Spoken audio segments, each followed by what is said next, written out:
A'udhu billahi samil alim minash shaitani rajim. Bismillahir rahmanir rahim. Alhamdulillahi wassalatu wassalamu ala rasulillahi sallallahu alaihi wasallam khatamil anbiya'i wal mursalin.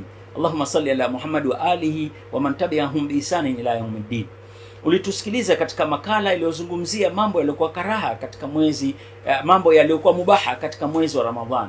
Mambo ya mubaha ni mambo ambayo yameruhusiwa kufanywa katika mwezi wa Ramadhan, lakini yale mambo ya mubaha yameruhusiwa kwa masharti maalum. Yakizidi yale masharti, basi inakuwa ni karaha. Karaha ni jambo ambalo linachukiza kulifanya katika mwezi wa Ramadhan kwa kuhofia kwamba huenda likaharibu saumu yako.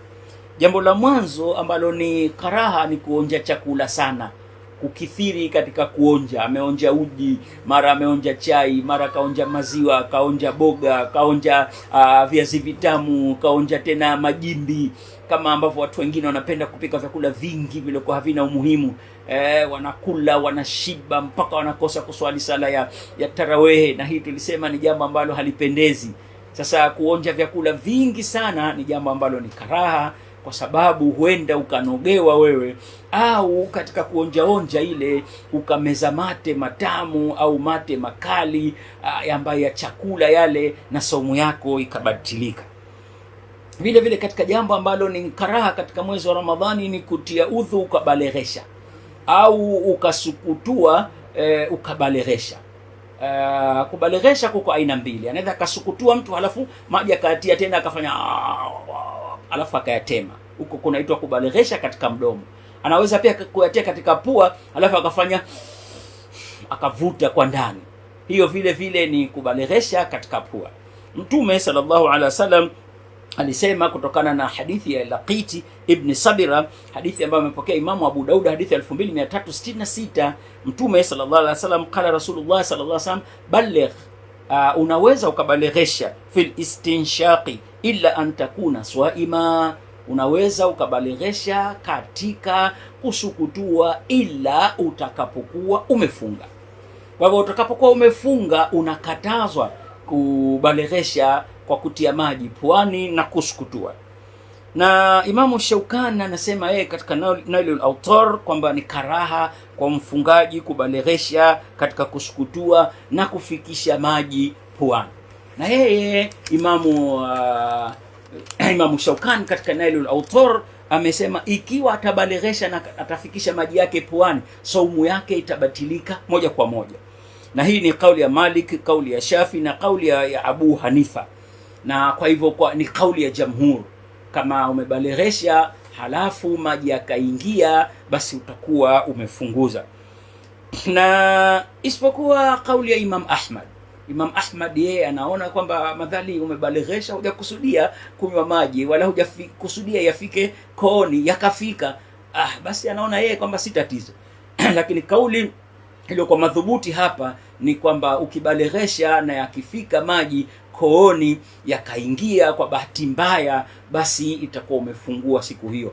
Jambo la kufanya ni kuendelea kujizuilia na kula na kunywa, halafu siku hiyo utakuja kuilipa. Vile vile katika jambo lilokuwa karaha ni kutoa damu au kuumika mchana katika mwezi wa Ramadhan. Kama ambavyo tulisema kwamba kutoa damu kidogo au kuumika ni jambo ambalo linaruhusiwa, lakini ni jambo ambalo halipendezi kwa kuhofia ya kwamba labda utapata madhara, afya yako itapungua kwa kutoa damu. Kwa nini usisubiri usiku?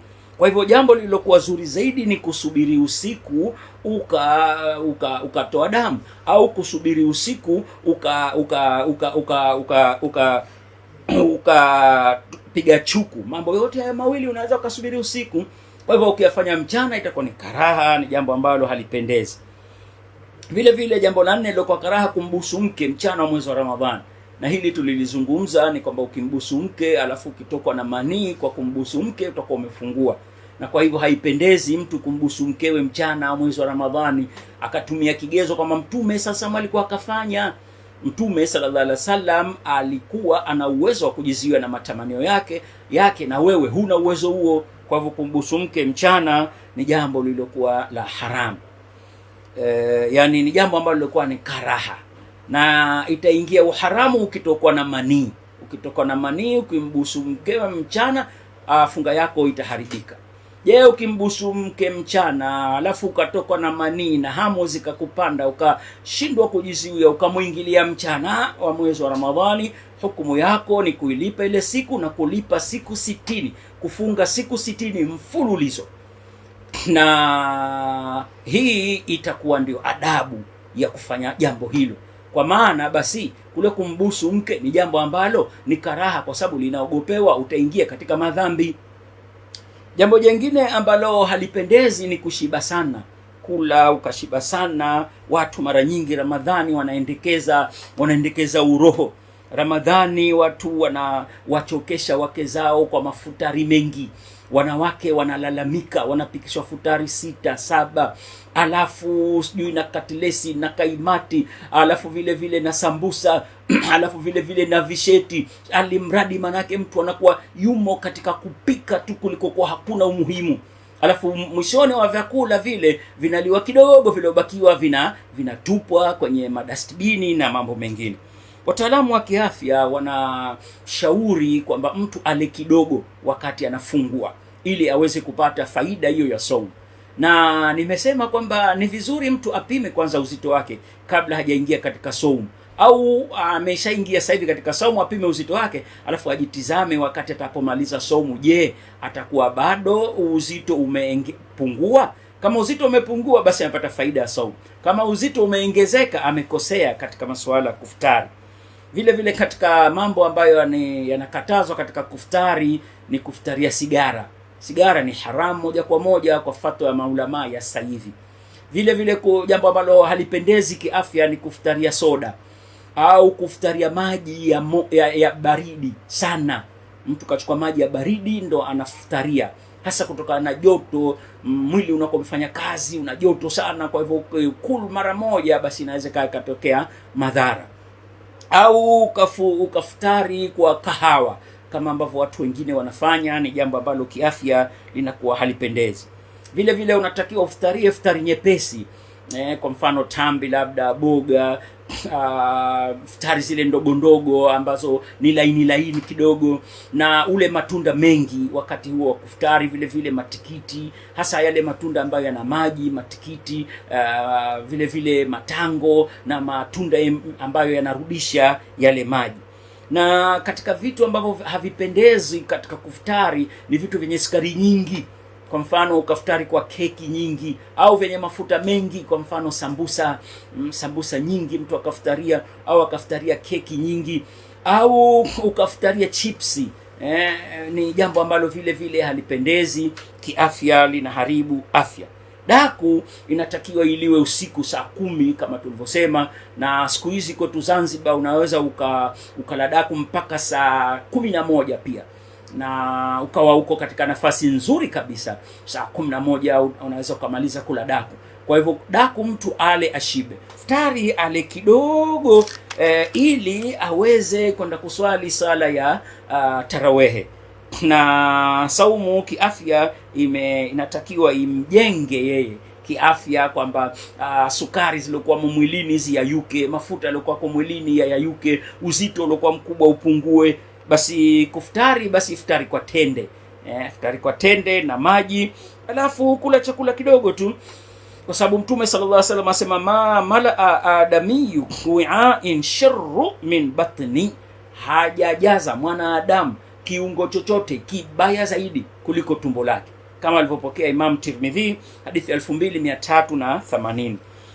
Vile vile kuogelea na kuzamia mchana wa mwezi wa Ramadhani, yani kuogelea baharini na ukazamia, ni jambo lilokuwa karaha kwa kuogopa utakunywa maji. Vile vile kutia dawa puani na masikio, hasa dawa hizi zikawa za maji, tumesema ni karaha, kwa sababu huenda dawa hizi zikaingia katika koo na ukafungua. Kupoteza muda kwa michezo, unatizama wengine wanacheza dhumna, wengine karata, wengine mabao, wengine wanabishana tu, alimradi manake kupoteza muda mwingi ni jambo la karaha, kwa sababu Ramadhani unatakiwa ulete azkari nyingi, usome Qur'ani kwa wingi, angalau manake upate juzuu 3 kwa siku. Ujitahidi kuleta azkari nyingi, ashhadu an la ilaha illa Allah, nastaghfirullah, nas'aluka aljannata wa na'udhu bika minan nar, Allahumma innaka afuwun tuhibbul afwa fa'fu anna ya karim al-'afw, badala ya kushiriki katika mambo ya kuchati. Watu wanachati kwenye mitandao, mara mtu yumo kwenye Facebook anabishana ovyo, anatukanana, anakwenda kwenye Twitter, sijui anakwenda zake sijui kwenye mitandao kadhaa wa kadhaa, mitandao ya X, sijui mitandao gani. Na mara nyingi katika mitandao, kwa mfano ya Facebook, utakuta wanawake wako uchi, mitandao ya Twitter utakuta wako uchi, watu wanazungumza mambo machafu mabaya. Kwa hivyo hili ni jambo ambalo ni karaha. Vile vile jambo la 10 ambalo ni karaha ni kusema uongo na kusengenya, na hili si karaha tu, inaweza ikawa dhambi vile vile. Mtume sallallahu alaihi wasallam anasema rubba saimun laysa lahu min siyamuhu illa al-ju', huenda mtu aliyefunga asipate chochote katika funga yake ila kukaa na njaa. Na Mtume sallallahu alaihi wasallam anasema wa rubba qamun laysa min qiyamuhu shay'un illa sahar, huenda mtu akasimama usiku asipate chochote isipokuwa machofu. Kwa nini amepata hivi? Ni kwa sababu amekosa kuelekea katika masharti ya saum. Abi Huraira ameitoa hiyo hadithi ambayo Imam Albani ameiweka katika Sahih Targhib, hadithi 1083. Vile vile Abi Huraira amepokea tena hadithi ya Mtume sallallahu alaihi wasallam, Ibn Majah 1691, anasema laisa siyamu min al-akli wash-shurbi, sio funga kujizuia kula na kunywa tu, inma siyamu min al-laghwi war-rafath, siyamu vile vile funga ni kujiepusha na mambo ya upuuzi. Laghwi ni mambo kucheza bao, karata, mkatizama mambo ya upuuzi, alimradi kila kitu ambacho ni cha upuuzi ndo laghwi. Wa rafathu ni mambo ya uhuni, ukatukana, ukasengenya, mtongoza mwanamke mchana wa mwezi wa Ramadhani, ukamwambia vipi bwana, naona saumu imekukaa lakini usiku tutakutana bwana, au ukasema saumu mchana usiku kutongozana. Wanasema watu mambo kama hayo, tena wamefunga. Basi hawa wameharibu saumu zao. Na ukisema uongo tu, mfano wewe uko wapi, ukasema mimi bwana niko Amani, kumbe uko darajani, basi utakuwa umesema uongo na umeharibu saumu moja kwa moja. Au kimtania mtu kwa matani yoyote yale, utakuwa umeharibu saumu moja kwa moja. Ramadhani si muda wa kutaniana, mpaka kutaniana pia haramu. Akasema warafathu, na mambo ya kutukana, fa insabakan ahadun, yoyote atakaye kuchokoza akakupiga siku nyingine, basi fawaliyaqul inni swaimun, mwambie kwamba mimi bwana nimefunga. Na si lazima umwambie nimefunga, ujue tu kwamba umefunga. Na kwa hivyo mtu mwenye kufunga anatakiwa afunge mdomo wake, asile, asinywe, afumbe vile vile mdomo wake, asiseme uongo, asisengenye, asitanie, asitukane, afunge vile vile macho yake na kutizama mambo ya haram, asitizame vipindi vibaya vya TV, wala asitizame michezo iliyokuwa mibaya, wala asitizame mitandao iliyokuwa mibaya, asitizame pia wanawake ambao wako uchi. Vile vile anatakiwa afunge mikono yake, asipige watu, asigombane na mtu, asichukue cha mtu. Vile vile afunge miguu yake, asende mahala ambamo mna haram, au anaweza akaona mambo ya haram. Kwa mfano hii Ramadhani wako watu katika garden mbalimbali, Jamhuri Garden, hukaa wanawake na wanaume, wengine wakakaa faragha wakanazungumza Ramadhani nzima manake. Basi hilo ni jambo ambalo ni la haram. Kama yule ni mkeo, kwa nini hukai ukazungumza nyumbani? Uende zako manake Jamhuri Garden ndo ukakae, unasema lakini huyu ni mke wangu, huyu mke wangu asili, tunazungumza Jamhuri Garden. Ukifika pale mara umemkamata au umemkumbatia, unasema kwamba mimi hata wakiniambia vyovyote mimi ni mke wangu.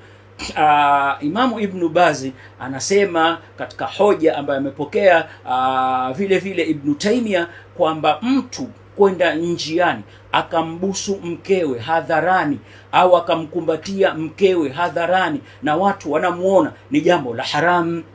Na uharamu unatokana si kama ni haramu kwake yeye kufanya lile jambo, ni haramu kuonesha watu, kwa sababu watu wataweza kumuona pale kakumbatia mwanamke, na wao watataka, na wao vile vile hamu zitawapanda vijana wale ambao hawana wake. Kwa hivyo atawasababishia watu wengine haramu. Tusiwafate tu wazungu kila wanalolifanya, manake wazungu wakenda zao safari airport pale wanabusiana, wanakumbatiana, ndo wanaagana. Wakikutana katika mabasi tena wamekumbatiana, wakikutana hadharani tena na hii ni utaratibu unaofanywa. Kwa mfano katika shughuli, mtu kashaoa tu pale anaambia haya mkumbatie mkeo, mbusu, anapigwa picha zinapelekwa katika Facebook, zinapelekwa sio katika Twitter, zinapelekwa katika WhatsApp. Hii ni mambo ya haramu, kwa sababu masuala ya uke na mume ni siri. Mtume sallallahu alaihi wasallam anasema mtu mbaya kabisa duniani ni yule ambaye anafanya kitendo yeye na mkewe halafu anahadithia. Kwa hivyo kuhadithia ni kumkumbatia mke ukatoa picha unamkumbatia, au ukambusu mke ukatoa picha unambusu, au kumbusu hadharani au kumkumbatia hadharani. Hii ni kuhadithia yale mambo ya siri yanayotakiwa yafanywe ndani. Kukumbatiana, kubusiana na mambo mengine hayo yanafanywa katika chumba, hayafanywi nje. Kwa hivyo wanawake wamuogope Mwenyezi Mungu, wale ambao wanaozesha wakisha wanamlazimisha yule mwanamke amkumbatie mumewe pale, halafu anapigwa na picha inatolewa hadharani kote dunia nzima kwamba huyu kaolewa na sasa hivi anamkumbatia mumewe. Hili ni jambo la haramu. Kwa hivyo ni haramu mambo hayo, na ni mambo ambayo kama ambavyo tumeyataja ni mambo ya karaha. Kupoteza muda mtu kwa kutizama TV na michezo mibaya, kusema uongo, kusengenya, kutia dawa puani, masikioni vile vile ni karaha. Kuogelea mchana mwezi wa Ramadhan na kuzamia vile vile ni karaha. Kula sana mpaka ukavimbiwa, mpaka ukakosa kuswali ni karaha vile vile. Kumbusu mke mchana mwezi wa Ramadhani ni karaha. Kuumika vile vile, kutoa damu ni jambo lilokuwa la karaha, na kuonja chakula sana ni karaha, na kupandisha maji puani wakati wa kusukutua, na wakati kubaleghesha wakati unapeleka maji puani na wakati unasukutua. Hayo ni mambo ambayo ni karaha katika mwezi huu mtukufu wa Ramadhan. Kila mtu basi ayaepuke. Wabillahi tawfiki, wassalamu alaikum warahmatullahi wabarakatuh. Endelea kufaidika katika makala zetu nyingine za mafunzo ya saumu katika mwezi wa Ramadhan, mafunzo ya saumu na saumu hii ni ya mwezi mtukufu wa Ramadhan. Wabillahi tawfiki, wassalamu alaikum warahmatullahi wabarakatuh.